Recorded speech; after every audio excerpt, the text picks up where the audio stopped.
এই দেখুন দোকানের মতো চানা পেঁয়াজি বানিয়ে ফেললাম। আপনারা সবাই কেমন আছেন? পরিমাণ মতো তেল দিয়ে বড় একটা পেঁয়াজ কুচা দিয়ে নেড়ে চেড়ে পাশের চুলায় পেঁয়াজি ভাজতে দিলাম।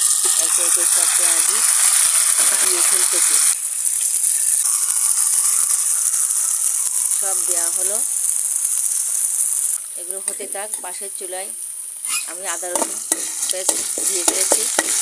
এখন নেড়ে চেড়ে টমেটো কুচা, কাঁচামরিচ কুচা দিয়ে ভালো করে নেড়ে চেড়ে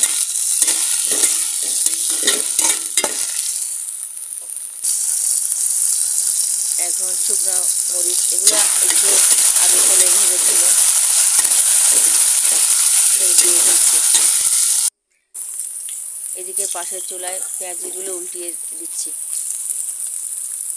একে একে সব পেঁয়াজি উল্টিয়ে দিচ্ছি।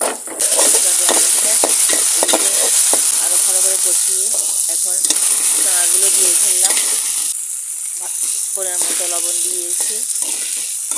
ভালো করে নেড়ে চেড়ে এগুলো যখন সিদ্ধ আছে, বেশি কষাতে হবে না। এখন আলু দিয়ে ফেলতেছি, সিদ্ধ আলু ছোটো ছোটো টুকরা করে ভালো করে নেড়ে চেড়ে ঝটপট নেড়ে চেড়ে বাস। পাশের চুলায় আমার পেঁয়াজিও হয়ে গেছে, এক সাইড করে রাখতেছি। এখন এগুলো আরেকটু উৎপাদ করে এখন পরিবেশন করে ফেলতেছি।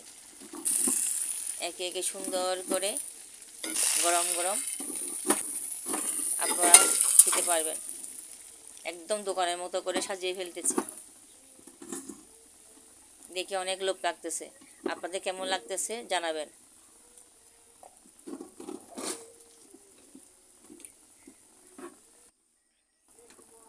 অনেক সুন্দর লাগছে।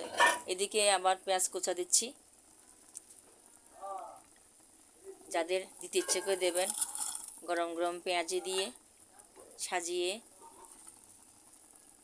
যার যতটা লাগে। বাহ, এখন একদম ঠিক দোকানের মতো করে সাজিয়ে ফেললাম। আমার তো দেখতে অনেক ভালো লাগতেছে। আপনাদের কেমন লাগছে সেটা জানাবেন। সবাই পবিত্রা কিচেনের সাথে থাকার জন্য ধন্যবাদ।